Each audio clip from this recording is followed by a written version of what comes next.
our life escape from toxic positivity, either towards your friends, your family members, or even towards your own self. Believe it or not, you have been the one that are imposing or the victim of toxic positivity. So how can we change this behavior or the mindset of toxic positivity into something that is more genuine, or we call it as genuine optimism? So hi everyone, I'm Afifah Ariff. Today we're going to discuss a little about toxic positivity, the dark side of positive vibes. Now, you might be wondering, what does it mean by toxic positivity, and why does positivity have the toxic side to it? So toxic positivity, by definition, is an obsession with positive thinking in all experiences, even those that are profoundly tragic. By that mean, toxic positivity is when a person tries to adapt positivity or optimism in all kinds of situations and deny their emotions. And that is the main problem. This is because humans were born with authentic emotions.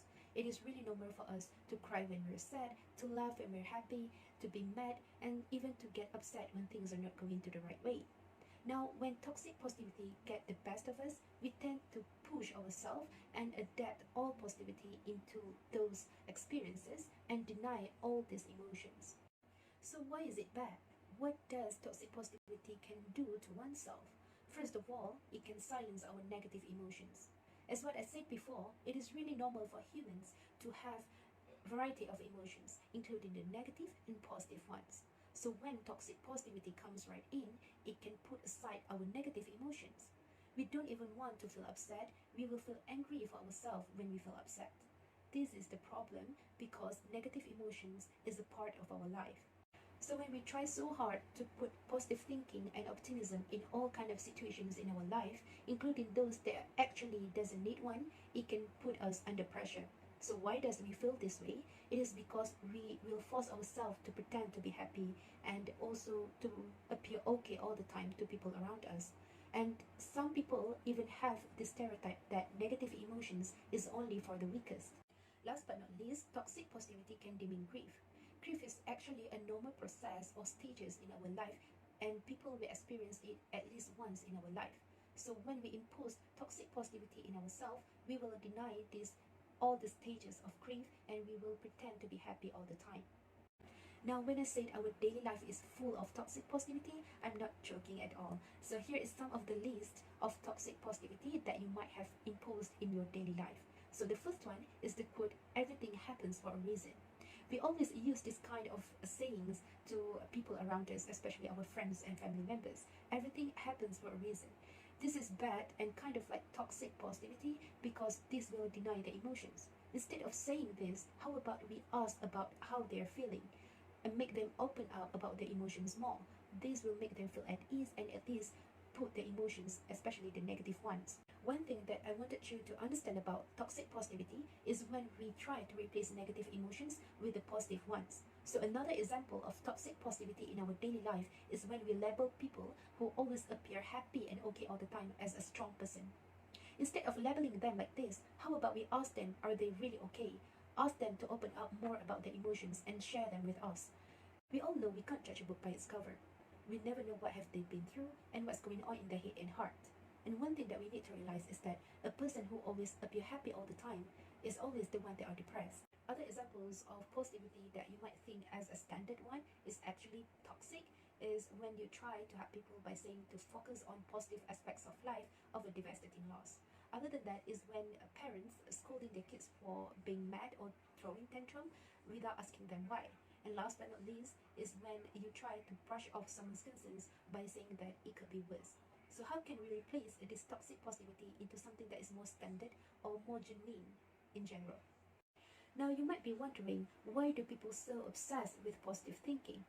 This is because there is a study that positive thinking can improve mental health, which we know mental health is the main issue in our community nowadays. The Western Journal of Nursing Research 2018 also suggests that high self-esteem may support positive thinking and reduce the risk of suicidal ideas and gestures. By that mean, when you have positive thinking in your life, you can reduce the idea of suicidal thoughts. The thing is, there is a difference between positive thinking and toxic positivity. Positive thinking focuses on the benefits of having an optimistic outlook when experiencing a problem. Differ from toxic positivity, it only focuses or imposes positive thinking as the only solution to problems. So here is some of the differences between toxic positivity and genuine optimism. The first one, toxic positivity is when we overlook the severity of problems. There are some problems in life that are actually worth to be focused on. But when toxic positivity comes in, we try to deny it and we overlook the situation and say that it's just a normal situation to a person. While genuine optimism, in the opposite, is when we understand that it is normal for a person to undergo the stages of grief.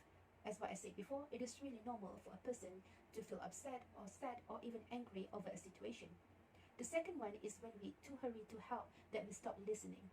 When it comes to positive thinking or genuine optimism, we will try to help a person that undergo a problem to listen to the problems and understand about the emotions more, including the negative ones. And the last but not least is when we project other situations into a person's problem. When it comes to genuine optimism, we will understand that every person have their own journey. So it is really better that way, that we understand their own journey instead of putting other situations or even our situations and differentiate it between that with that person's problem. So does it mean it's really okay to be negative? From this session, it is not that I'm saying that it's okay to be negative all the time. What I want you to understand and highlight from this session is that humans cannot run from their authentic and widely range of emotions. This is because by simply ignoring your feelings, it means that you ignore your actions. When you try to open up more about your emotions and labeling them, you will know what action to take after in that particular situations. Another thing is that when you talk more about emotions, it can help your brain to process feelings better. And also, talking about feelings may make you feel less overwhelming. Now that we understand what does it mean by toxic positivity and how bad it is towards our life and others, now how can we avoid toxic positivity in our daily life and self-imposed toxic positivity? First of all is that we can recognize negative emotion as a normal human experience.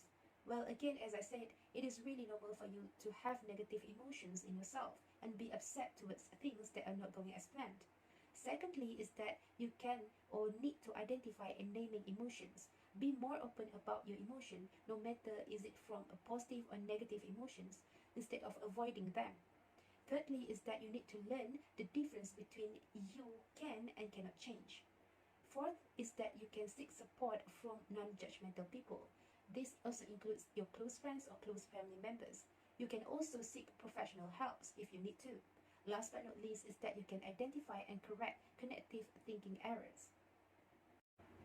So we have learned how to avoid self-imposed toxic positivity. Now, how can we avoid being the one imposing toxic positivity to others?